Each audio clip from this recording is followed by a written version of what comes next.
Boyd House, located in Boyd, Minnesota, just 2 hours southwest of the Twin Cities. Other people who have investigated the house heard audible, disembodied voices, seen shadows and apparitions, and so much more. Book your overnight investigation at BoydHouse217.com. No need for a hotel. You could stay in the house if you dare. Dead of night and siren song, seasons change, shadows grow long. Creatures of the night come out to play, the veil is thinning day by day. Pumpkin spice and cinnamon sticks, baby mages and magic tricks. This, my dears, is the season of the witch. So move with caution if you dare, it smells like Samhain in the air. Whatever potions you may be brewing, Magus Books has supplies for your working. Visit us at 1848 Central Avenue Northeast in Minneapolis or at magusbooks.com. With a look at your AM 950 weather, I'm Patrick Lilia. A chance of rain tonight with a low of 48, then cloudy Thursday with a high of 59. Keep listening to the Matt McNeil Show from 3 to 5 this week for your chance to win a Stephanie Miller Sexy Liberal Comedy Tour pay-per-view pass for her show this Saturday night. Keep listening to the Matt McNeil Show for your chance to win, or go to sexyliberal.com to purchase your pay-per-view pass. Portions of the following program may be pre-recorded.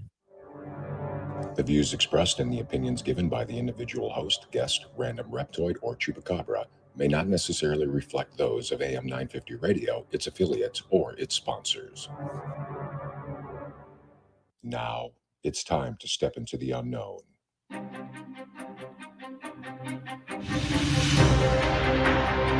There are things people experience but never talk about. A shadow moving in the corner, flickering of the lights, a disembodied voice. We invite you to talk with us. Share your story, share your experience, because this isn't just your story. This is our story. This is GhostBox Radio with Greg Bakun.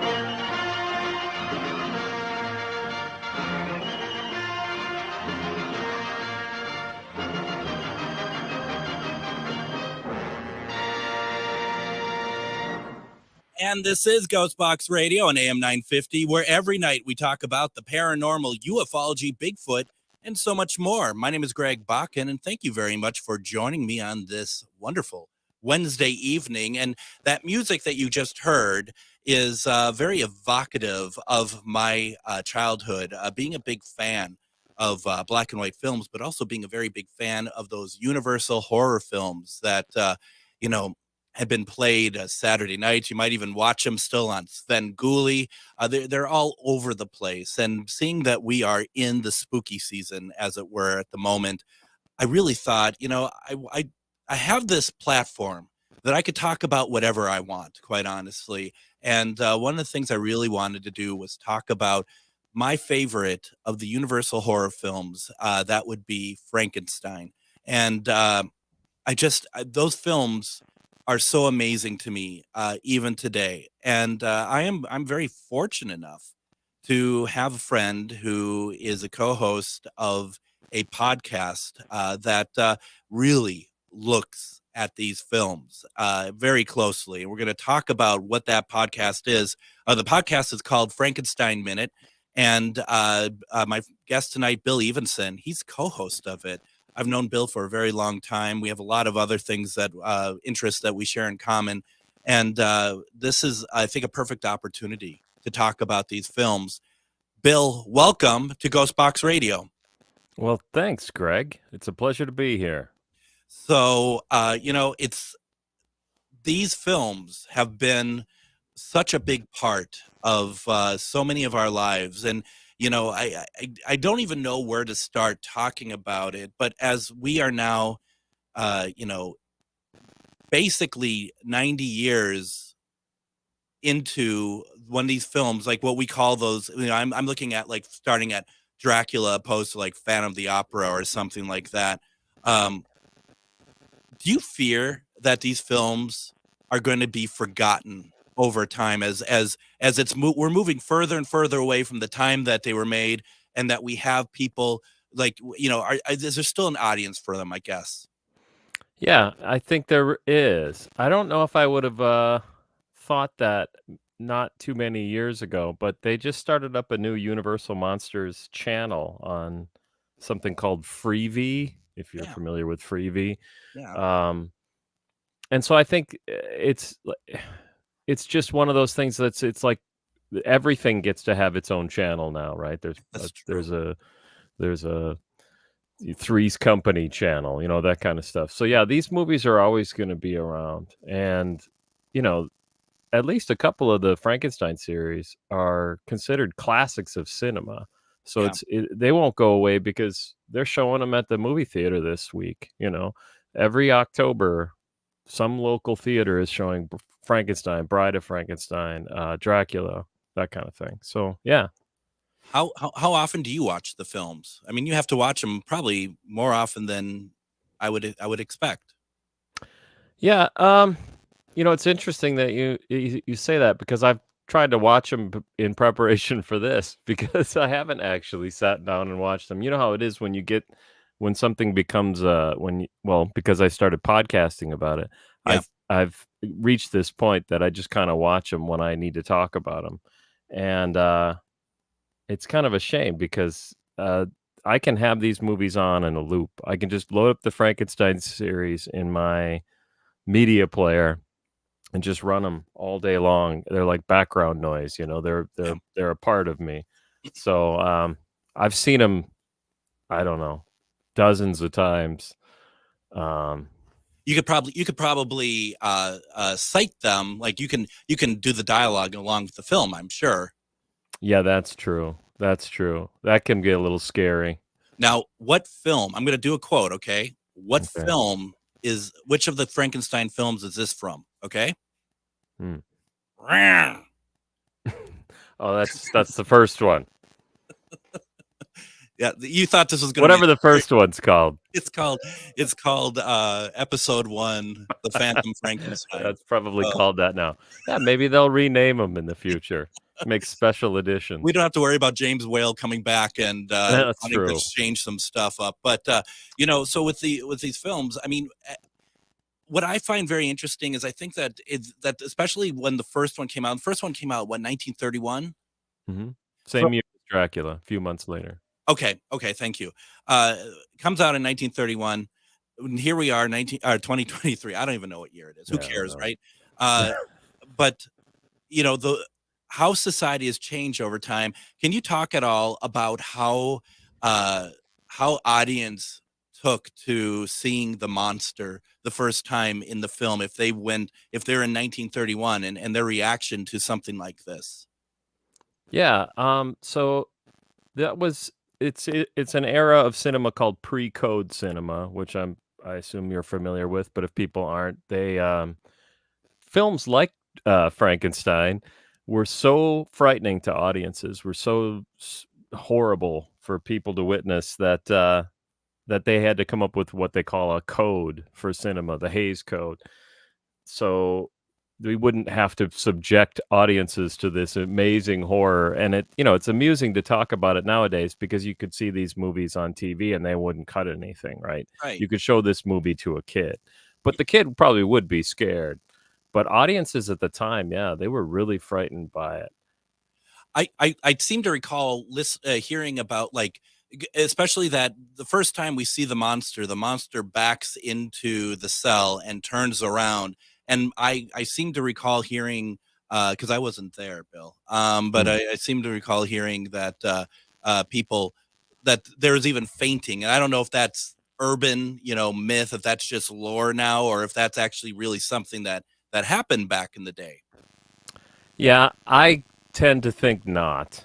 But yes, I mean, someone fainting in a movie could probably happen. But they were sort of famous for making up stories like that back in that day. So you got to kind of take it with a grain of salt, I think. Yeah. It's a good point because I mean that's what it seemed like Carl Laemmle was very much kind of being a big mogul of a film studio, also a showman, and what they're really Yeah. trying to push these films out, and you have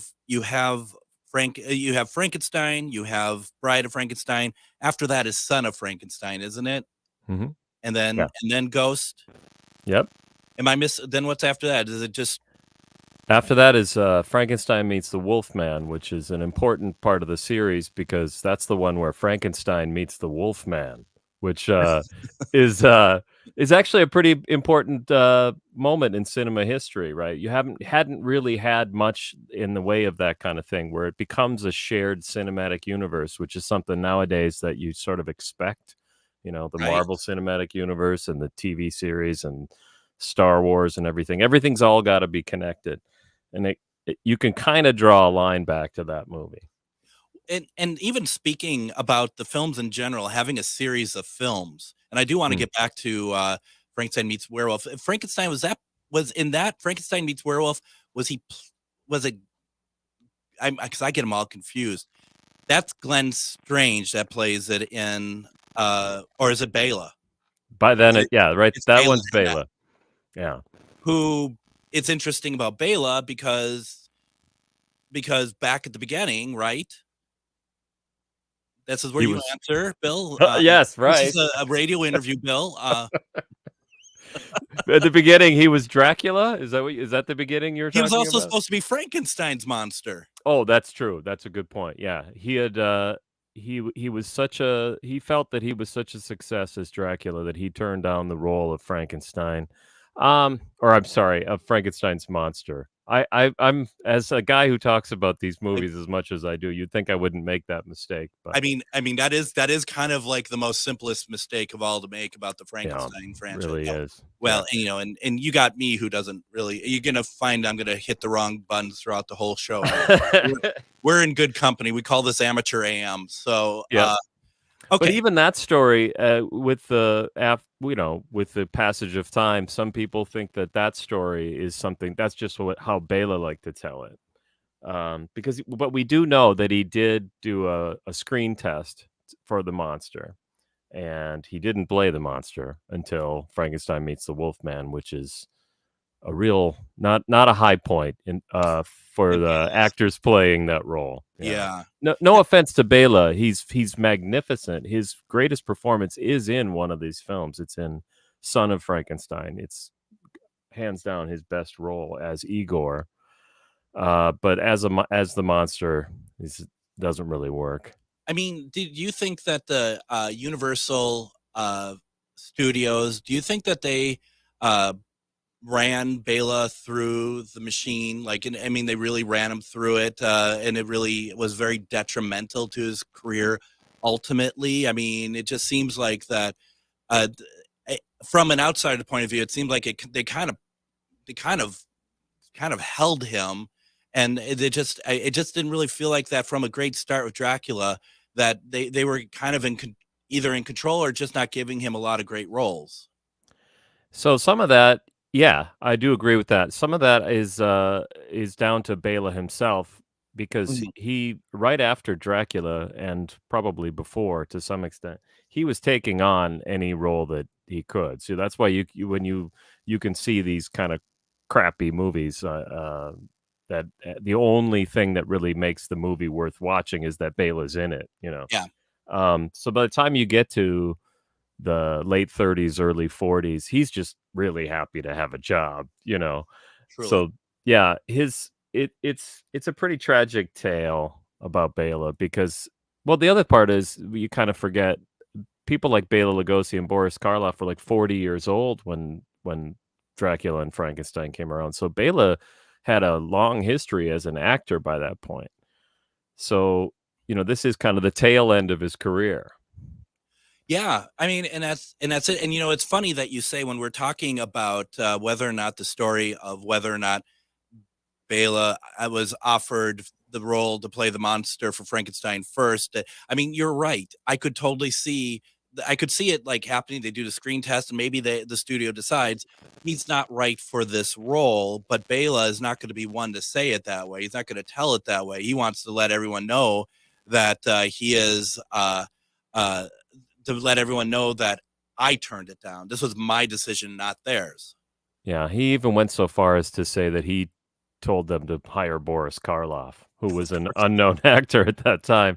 So it seems a little unlikely. But there's a lot of stories like that. The other story is that James Whale, the director, found Boris Karloff in the canteen at Universal, which also seems somewhat unlikely. It's just it's hard to kind of pick out at this late date, I guess, what's real and what isn't sometimes. It is. And I mean, in a sense, I mean, even though we want the answers and whatever, I mean, that's kind of the beauty of Hollywood in a sense. Yeah. You know, it's like the story within the story that's wrapped outside of the film.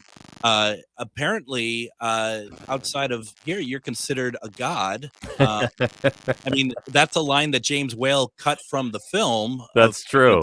Which is odd, you know, that you would bring that up. Yep. But that must be nice. I don't get that on the show at all. You don't get that? No, I get a lot of Sorry. hate mail mainly. It starts with Greg Bakun is a god, but that's not where it ends. It's not where it's more like he is a god. Remember, we warned you. We warned you. Yeah, but the thing is, it's like my radio career kind of parallels the monster because there's always riots outside the station waiting for me to leave. Yep, I got my pitchforks and my torches, and I'll be there in a few minutes. They're kind enough to wait for me to get into the car, though. They're not unruly. They're just it's Minnesota nice. It's a Minnesota mob. Oh gosh, boy, a ruly mob. Not unruly, but in fact, a ruly, polite. Yeah. They have hot dish for me. So, yeah. You know, why don't we go ahead and do this as we're getting started? And there's a lot more to talk about here. Let's go ahead. Let's take our first break. When we come back, we're going to talk about Frankenstein Minute. We're going to be talking a lot about these films. If you have any questions, put them into the comments section. You're listening to GhostBox Radio on AM 950.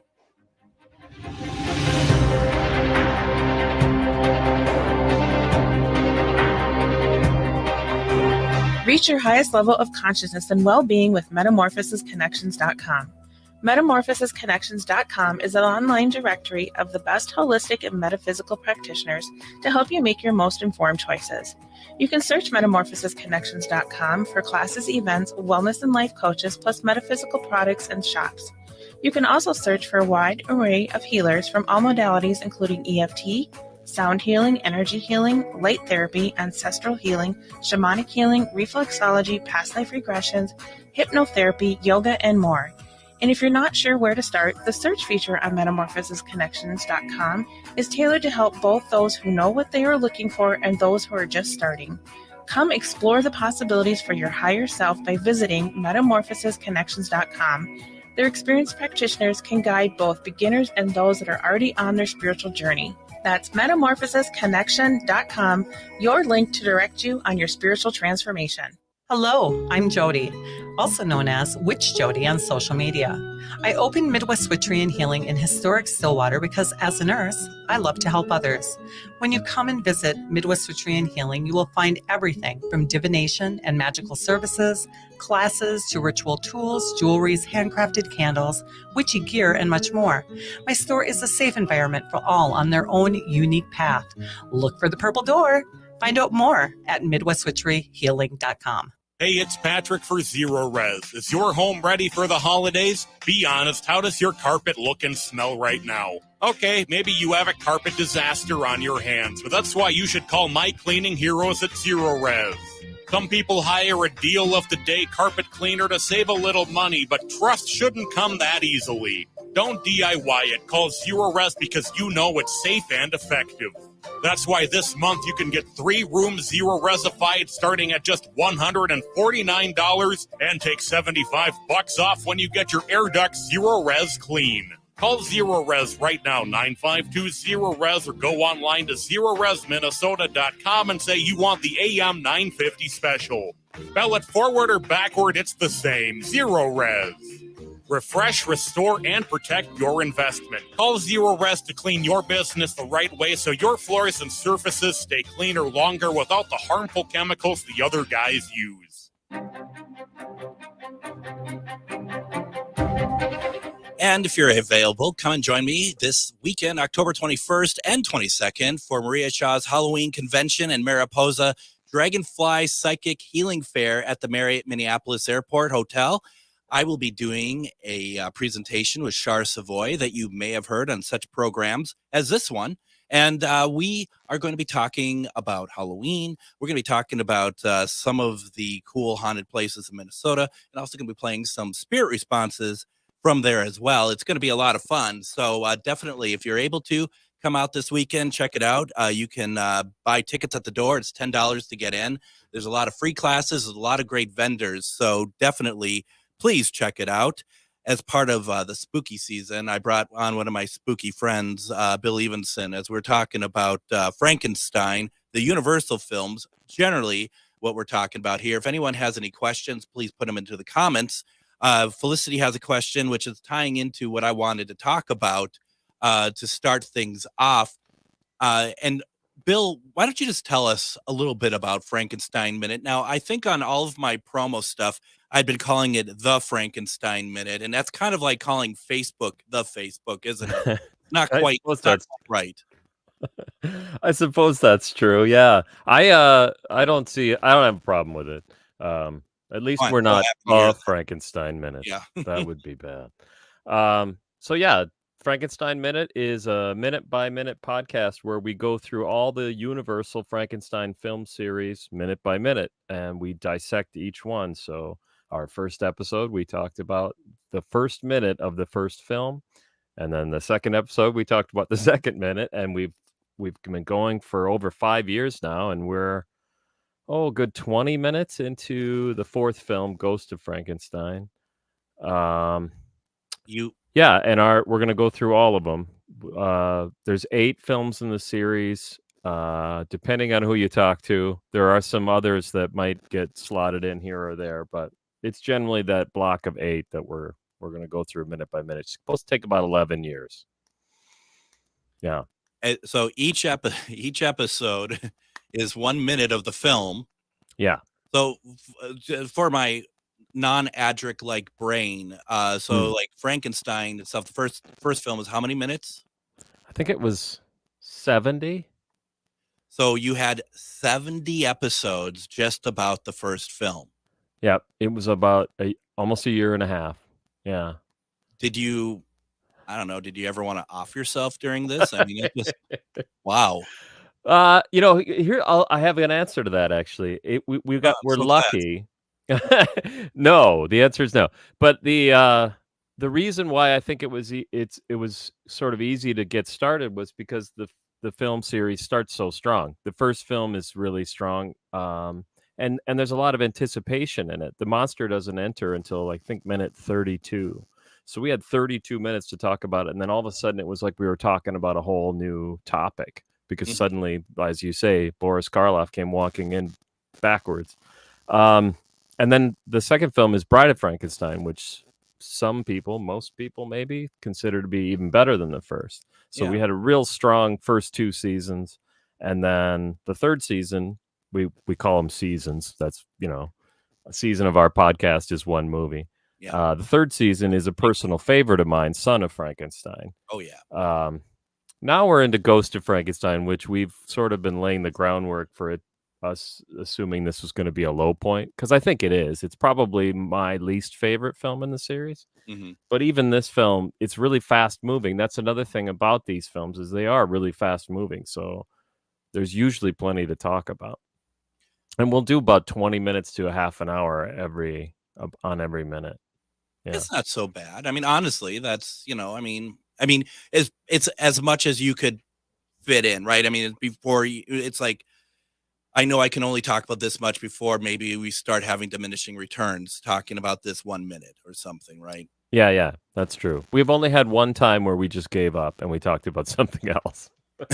I mean, that's not bad considering. I mean, it's a very it's a lofty goal. Not a lofty goal. It's a weighty goal. It's I commend you. That's a very that's a lot. But you have people who love it, right? Oh, absolutely. Yeah, we've got our fans. You saw Doc Ivan posted his comment on there. Yeah. He's been around for a while. Good. What's that? Yeah, that's what he says. God. Yeah. You've won awards, right? No, we're nominated every year for the Rondo Award, but every year up until this year, that award was won by Gilbert Gottfried because the late Gilbert Gottfried did a podcast that the Monster Kids would vote for, and he even had us on once. We were honored to be on Gilbert's podcast once, an award-winning podcast. Yeah. But yeah, no, we're just the also rans. Never, always a bridesmaid, never a bride so far. Never a bride of Frankenstein. Exactly. So where can we find your podcast? Okay. Everywhere that you find podcasts, I think is how people usually answer that. But we are on YouTube, although we've already had 2 strikes because I've made jokes that were apparently not found to be funny by the people at YouTube. Were you talking about any pandemics? Because that also struck as well. Is that right? Yeah. Well, actually, I was talking about election interference. I hesitate to talk about it because I've been blocked off YouTube for it. I don't want to be blocked. Yeah. Yeah. Let's just leave it alone. All right. Let's just say that you have been blocked in YouTube for whatever. So yeah. I mean, it's funny because even just saying it probably is enough, quite frankly. But that's all right. That's all right. I think we're off the air. Yeah, I mean, you've ruined my show. You've ruined my career. I appreciate it. Last time I have you on anything. Yeah, that's great. So anywhere you get podcasts, and you drop episodes, how often? Every Friday, Frankenstein Friday. Is that an official name? Actually, Frankenstein Friday is already a thing amongst monster fans. So if you go on social media and look up Frankenstein Friday, you'll see people posting pictures of Frankenstein Friday. It's a pretty common thing, more common than Wolfman Wednesday, for example. Have you ever thought of how like Doctor Who fans are called Whovians, Star Trek or Trekkers? Maybe Frankenstein fans are flat tops. Huh? That's perfect. That's exactly what I was thinking. Actually, I think they're generally called Monster Kids, which comes from when they started showing the films on TV in a package called Shock Theater in the 50s and 60s. And so people that were kids then call themselves Monster Kids. I'm a little bit younger than that, and I didn't really become a monster kid until I was in my late 20s. But that's what we're called. We're called Monster Kids. Is that when you started to get into the films then? Was in your late 20s? You weren't like a child that was like fascinated by them? Somewhat. Bela Lugosi was a very scary person to me as a little kid. He lived under my bed, which didn't help. I don't know why my parents put up with that, but was he doing heroin under there too? Or? Yeah, you might have had. I mean, what else would he be doing under there? But no, he was a very scary guy to me as a kid, and it wasn't until I went to a video store by my house in the 90s and saw a used VHS of Son of Frankenstein that I really became a monster fan. All of those words won't mean anything to anybody nowadays. Video store, VHS, this is all very old stuff. Right. Because you're assuming my audience is a bunch of like 10 to 16-year-old kids, right? I suppose. I guess I don't know. I don't know what your demographics are like. Makes 2 of us. Felicity, your PR person, Felicity says, don't forget to mention your Facebook group page because clearly you don't know how to promote yourself. That's right. We've even gotten so far as that we now have a Facebook group page. It's called the Frankenstein Minute Village. And you can go there, and we post our, a graphic and a link to our episodes every Friday. And then I usually just post stuff, news stories, whatever. And anybody can post any kind of thing about the latest Frankenstein news or really any Universal monster news. There's always something going on. Very cool. Very cool. Is this a new page? I don't remember the page. No, actually, I think I started it before we even started the podcast. I never even knew about that. No. Oh, yeah. Oh, interesting. Are you on any other podcasts, Bill? Right now, Are we gonna? Do we have an announcement or? No, there's no announcement. It's just I mean, it's not. I think talking about us doing more of our podcast is I don't think deserves the moniker of announcement. That gives it a too grand of a. It's more of filling time before the next commercial break is how I really look at it. Actually, what you're talking about is the Others podcast, which was and is and might be a Doctor Who podcast that we did together, and I'm really fond of it. I think it was a great podcast. Yeah, I'm on a few other Doctor Who podcasts from time to time as a guest, but yeah. No, it's a lot of fun. Our podcast, we are looking at Doctor Who stories, and we're talking about stuff about the story, not in an MST3K sort of way. It's literally our thoughts, any kind of interesting bits about the story. But the key is that we have to be drinking wine during it. So I was wondering if I could come on here without wine, and so far so good. It's not an Others podcast, so that's right. You're good. Yeah. You seem to be drinking something clear. I've noticed that, but I'm sure it's. Don't you worry about that. Yeah, don't worry about the water I'm drinking. Okay, let's get back to Frankenstein. Okay. It's so funny because first of all, Son of Frankenstein, I think is my favorite of the films as well, and I watch it, and it is so messed up to say it this way. It seems like it is such a ripoff of Young Frankenstein, and that is so. It's so wrong to say that. Yep. Well, and that's absolutely where I come from on that. I watched Young Frankenstein. I guess I didn't mention that as part of my monster history, but I definitely watched Young Frankenstein fairly regularly as a kid. Right. And so that was a big surprise to me when I finally saw Son of Frankenstein and realized that a lot of the jokes come straight out of Son of Frankenstein. Yeah. And the problem with it is because it is so close to, like, even with the police officer, he has a better name than that, with the wooden arm, with the fake arm. The film Son of Frankenstein in itself borderlines, tiptoes on that line of parody that it probably wouldn't have if Young Frankenstein was never made. Yeah, I wonder about that too. Yeah, would it be as funny if you didn't have Young Frankenstein? Sort of, you're viewing it through that Young Frankenstein lens, Totally. And the same for the hermit in the shack in Bride of Frankenstein. That scene, it's hard not to think about the scene from Young Frankenstein when you watch it. Yeah, Mel Brooks got that so spot on with Gene Hackman playing that role, and you could slip part of that into Bride of Frankenstein, and just the setting and everything, the lighting, everything is just so spot on with that. I want to talk. Well, I mean, first of all, staying on Son of Frankenstein real fast. I think what's really interesting about it too is Basil Rathbone, first of all, and I have always thought he's captivating in just about anything he does. And I am a huge Universal Pictures Sherlock Holmes film fan. And could you please remind me what year Son of Frankenstein was made? Son of Frankenstein is 1939, the same year that he first played Sherlock Holmes for I've forgotten which studio that made Hound of the Baskervilles. Wasn't it Fox? I think it was Fox. That sounds right. Yeah.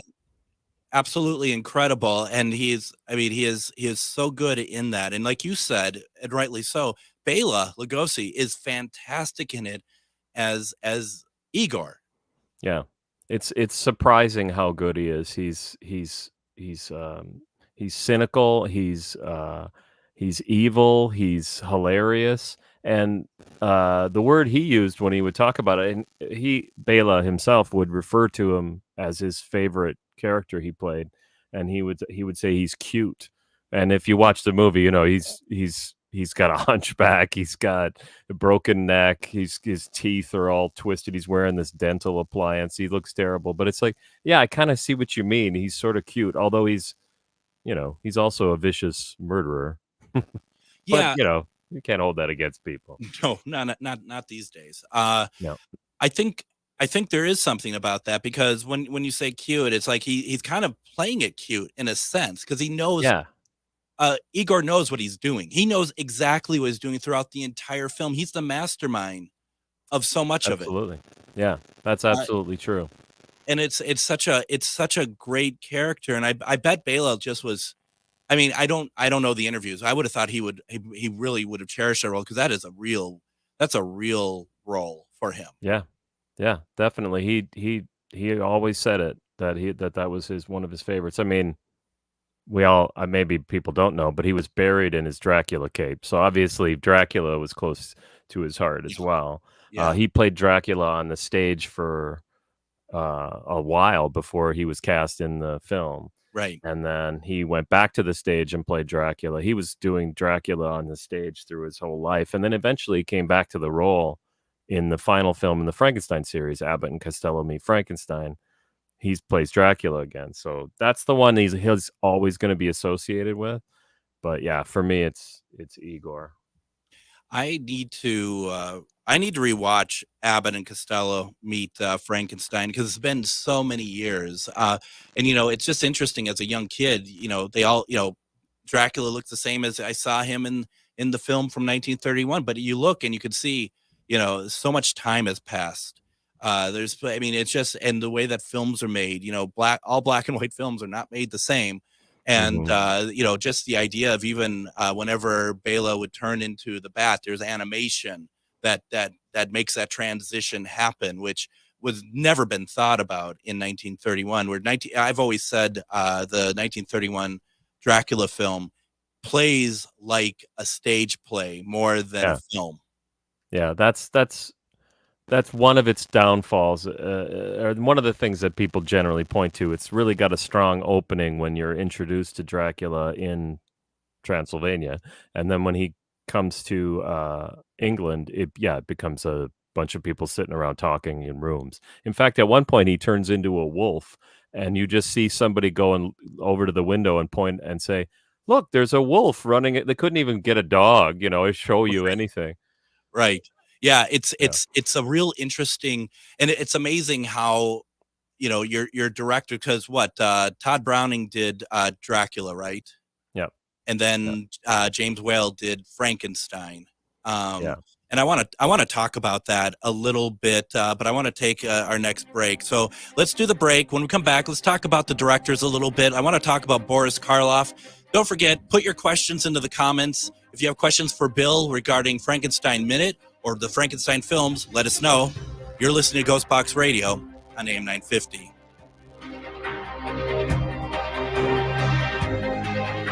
Hello, I'm Jody, also known as Witch Jody on social media. I open Midwest Witchery and Healing in historic Stillwater because as a nurse, I love to help others. When you come and visit Midwest Witchery and Healing, you will find everything from divination and magical services, classes to ritual tools, jewelries, handcrafted candles, witchy gear, and much more. My store is a safe environment for all on their own unique path. Look for the purple door. Find out more at MidwestWitcheryHealing.com. If you own a holistic or metaphysical business and are looking to expand, then you need to be listed on MetamorphosisConnections.com. It's a network where you can grow with like-minded practitioners and reach new clients. MetamorphosisConnections.com is an online directory you need to list yourself and your business. Our platform makes it easy for you to create listings of your products and services, and you can also choose to list your classes, events, and so much more. MetamorphosisConnections.com helps you create weekly and monthly promotional ads targeted towards your potential clients and promotes them for you via social media and newsletter. There are clients searching for your specialty right now. Let us help them find you.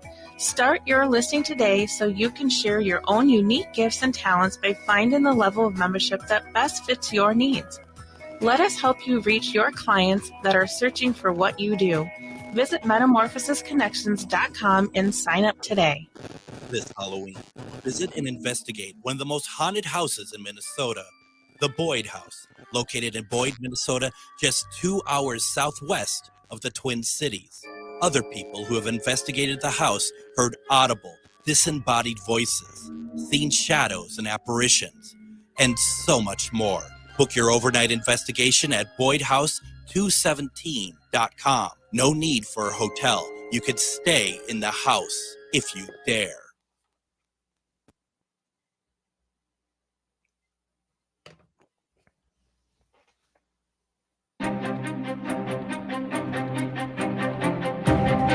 And join me tomorrow on GhostBox Radio with Greg Bakun. We're going to have on author, paranormal investigator, and medium Rob Guttrow. We're going to be talking about pets in the afterlife, which is going to be a very interesting conversation. If you ever wondered what happened to Fluffy after he passed away, we can definitely talk with Rob and get the idea. Also, don't forget to share your stories. Has a pet come back to you after they passed? Have you been able... one of the things that I always hear about is when you have, you're laying in bed and you can feel an animal jumping on bed or whatever else. It's really interesting.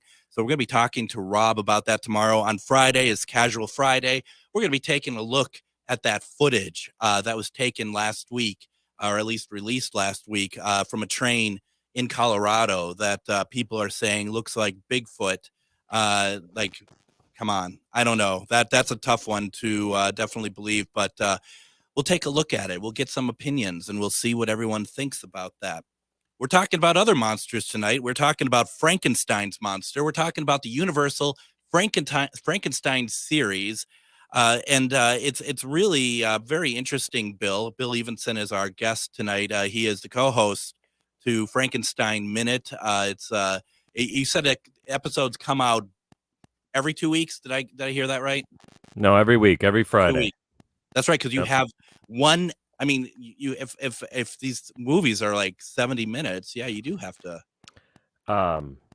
Son of Frankenstein is over 99 minutes, so we did 101 episodes actually. So how far in advance do you record these? Do you record multiple ones a day, or? Yeah, we'll usually do blocks of 5. That seems to be the most that we can do at one time in one sitting. Yeah, that's reasonable. So definitely go to where you get your podcasts, subscribe to it, start from the beginning, right? I mean, there's a ton of content, so start from the beginning and work your way through. And I guarantee by the time you're done, you're going to be a Frankenstein, Universal Frankenstein expert.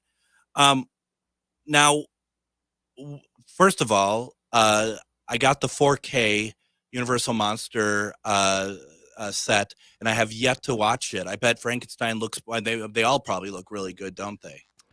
Yeah, I think they really do look good in 4K. Some look better than others. There's only so much you can do, but yeah, the 4K upgrade I think is worth it in this case. Yeah. Well, and it wasn't until and correct me if I'm wrong, when I'll just ask you because you'll know, when was that Colin Clive? What's his name? Colin Clive? Yeah. Is that his name, or is you're just now making fun? No, Colin Clive is I'm trying to remember the actor. He plays a guy named Frankenstein. Yeah, I've heard of him. And you're as the expert, I'd hope that you would help me instead of mock me. That would have been a real great friendship opportunity to be like, oh, Colin Clive, yes, the gentleman who played Frank. No, instead you just laugh at me. Yeah, and that's fair, actually. That line that was cut from the original film about puts me up, with the gods or whatever. When was that reinstated into the film? Oh boy, that's a good question, because I think it was in the 80s. Oh, that long ago. I guess I thought. Yeah, but there is a VHS release before the DVD release that had it reinstated. Yeah. Okay. Yeah. Well, that what so as Doctor Who fans, we might remember that scene is in an episode of Doctor Who, the TV movie, That's right. that came out in 1996. But yeah, it had already been reinstated by them. But then you know how these things work. Maybe the ones they're showing on television still had it cut out. And the line is, if I could say it now without getting cut, I don't know. Because Henry's freaking out. He's yelling, "It's alive," and all that stuff. And somebody says, Henry, in the name of God. And he says, in the name of God, now I know what it feels like to be God. But Right. Yeah, they just kind of cut it. Very controversial for back in the day. That's true. Well, and they cut another bit, which was he's playing with little Maria. They're throwing their flowers in the pond, and then they run out of flowers, and she says, "What? Oh, I guess we're all out of flowers." So he picks her up and throws her in the pond innocently, without malice or anything. And it was deemed to be too controversial, so they cut out him throwing her in the pond, but only showed him coming towards her, which is actually more menacing. So then when you see her later and you just see her corpse as her father's carrying her through the town, she's covered in mud, but it's black and white, so for all you know, she's covered in blood. You don't even know what happened to her.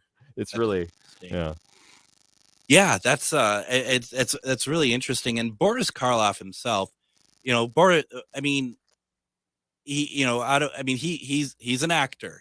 That's what he came from the UK for, is to be an actor in the US, and he's this monster. But he really wanted to play it in a way that gave this creature a lot of emotion, a lot of pathos. And once James Whale only did the first two films, right? Right. I mean, was that pretty much? You think if James Whale would have continued to do films, which is impossible, really, do you think that Boris Karloff might have stayed? I mean, because I think that they were on the same page, weren't they, of what the point of the purpose of the Frankenstein monster was? See, again, that's a really good question, because the other side of that is, you hear a lot of stories about the mistreatment of Boris Karloff on the first film. The way that the stories are generally told is that Whale was in some way jealous of the attention that Karloff was getting, which I don't know if I really quite understand that. But the treatment that he went through on that film, having to wear these boots and carrying Colin Clive around and up the stairs and different things, it was that kind of treatment that actually led to Boris Karloff being one of the founders of the Screen Actors Guild. And I think it's the second round of people that joined the Screen Actors Guild has Bela Lugosi as well. So they were both really early adopters of that. So I do think that, because I do agree with you that he probably would have been a boon to the series to have Whale come back and work with Karloff again, because they worked again in Bride of Frankenstein, and that's considered by many to be the highlight of the whole kit and caboodle. And I mean, it was Boris Karloff was great in Son of Frankenstein, but this character, which we all felt we could understand, we felt sorry for, suddenly his starts becoming just a monster being manipulated by everybody else. Yep. Yeah, that's his role in Son. He's got a couple of moments that are pretty great. There's the scene in where he looks at himself in the mirror, and when he's with Basil Rathbone, and then there's the scene, of course, when Igor is killed, and there's he's really got it. He's really got that role. It's really he maybe it's obvious, but he nails it. Whereas then as the series goes on, it's kind of funny that I do a podcast called Frankenstein Minute, where we do the Universal Frankenstein film series. Never heard of it. It becomes less and less Frankenstein. Right. Frankenstein Meets the Wolfman is a great Wolfman movie. I sometimes joke that our podcast is going to become a Wolfman podcast, because that the Wolfman becomes a little bit more prominent as the series goes on, and the monster can be a little bit of an afterthought. Yeah. Well, and all I can remember, and like I said, it's been a long time since I saw Abbott and Costello meets Frankenstein. But all I can remember about when I think about the monster is him walking around with his hands out straight. Very stereotypical of what you think like Herman Munster would do that at the opening credits of the Munsters as more Right. of like a joke. I mean, Yeah. and that was Glenn Strange at that point, right? Yeah. Okay. Yep. Yeah, when they made Abbott and Costello meet Frankenstein, they not only brought back Bela Lugosi to play Dracula again, they brought back Lon Chaney Jr. to play the Wolfman. He's the only one that ever played the Wolfman in the Universal series. So that was his fourth film at that point as the Wolfman. And they brought back Glenn Strange, who had done the previous two films as well, House of Frankenstein and House of Dracula. Both of those films have Dracula, the Wolfman, and Frankenstein in them. There's something about that trio that they made 3 films together.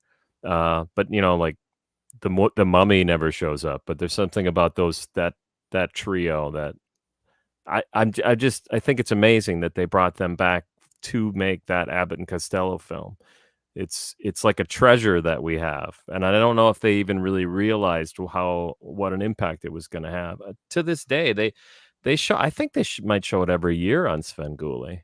It's been on so much. And it almost feels like, whether intended or not, it's a goodbye. Oh yeah, that's a good point. Yeah, that's true. It's got an actual ending. Yeah. Well, and it's definitely a goodbye to Bela. Yeah. Although an era. he would continue working for a few more years with people like Ed Wood, but right, exactly. And it was like truly an end of an era. And even that, I mean, you Abbott and Costello themselves, they're not on borrowed time, but that's coming to an end. That's another. Yep. Well, I mean, that's probably another 6-7 years, but nothing is lasting forever. I do want to challenge you. Am I wrong here? I don't think Lon Chaney Jr. played the werewolf in the first film. In the Werewolf of London, if you mean the movie Werewolf of London, he doesn't play him there. That's Henry Hull, but that's not the Wolfman. So I consider him a different character. Yeah, the Wolfman is. You that considers it, or is that like amongst? No, it's a different character. He's got a different name. I see what you're saying, because he actually is playing the same character, not just somebody being afflicted and becoming a Wolfman. Yeah, he's playing. He's playing. Was it Talbot? Larry Talbot. Yeah, Lawrence Talbot. Yeah. Yep. All right, I'm with you. I'm just trying to screw you up. That's all. I'm not getting there. You almost got me. Almost got me. Almost got you I there. like Werewolf of London, though. That's a great movie. It's a lot of fun. Yeah. A lot of those early ones. I like another one I also really like. I like The Invisible Man. Absolutely. James Whale directed that one. That's true. Once again, James Whale. And now, is Universal trying to relaunch these characters at all? What day is it? True, right? Seems like they do, and then they don't. The last one that they really announced was that Dark Universe. I don't know if people remember this, but they announced that there was going to be a universe for these films, these monsters to come back. And there's even a famous photo that they put out that has like Johnny Depp and Tom Cruise and Russell Crowe and a couple other people in it. So they made one film, The Mummy, with Tom Cruise, and people just hated it. So they kind of scrapped that. But what they've done instead is periodically put out like single films. There was an Invisible Man that came out a few years back that I think was a Blumhouse film, or is it pronounced Blumhouse? That had a great reception, and I think that's one of the ways. I still think they can make the monster universe work, but what they keep trying, when they do try to do it with the Mummy, like we talked about, and then Van Helsing was another one, is they make them these big action films, and I don't think it translates the way they're trying to do it. But then the latest thing is Guillermo del Toro seems to be actually making a Frankenstein film. They had a casting. Right. They casted Christoph Waltz to be in it, so it's like, okay, this is going to be a real thing, and that could be a in my opinion, it could be a franchise, but I might be biased. Well, and I think you bring up a really good point. We just have about a minute left, and you bring up a really good point because monster films, like if you look at where the stories come from, they're meant to scare, they're meant to frighten, but they also are meant for you to think. There's lessons to be learned about these monsters and why they are what they are, and we as humanity can learn from them. And I think you're right. That's a big part that's often missing, it feels like, from these films. Yep. And that's Frankenstein in a nutshell, right? All the way back to Mary Shelley writing it in 1818. The monster is definitely, you definitely connect emotionally with the monster. Absolutely. I mean, how amazing, and I do hope we see something. And I guess I'm biased. I'd love to see if they do Frankenstein. Well, I mean, they won't for this. I get it. But I'd love to see the old designs, the old makeup designs. I think that would be pretty amazing. Yeah. Yeah. I agree. I'm happy to hear it. This is stellar radio right now. So once again, folks, Frankenstein Minute. It gets new episodes drop on Frankenstein Friday, which I didn't hear about before. This is all new to me as well. Go to anywhere that you like, get your podcast. Go to Facebook. Make sure you like the page. It's called Frankenstein Minute Village. Yep, that's a group you can join, and I'll let you in. That is fantastic. Please do so. Please support my friend Bill. And thank you, Bill, so much for joining me tonight. This was a lot of fun. Thank you so much for having me. My pleasure. We're going to be back tomorrow with Rob Guttrow. Everyone, have a great night. I'm standing up for the middle class. Tom Hartman here on the Progressive Voice of Minnesota, AM 950 KTNF.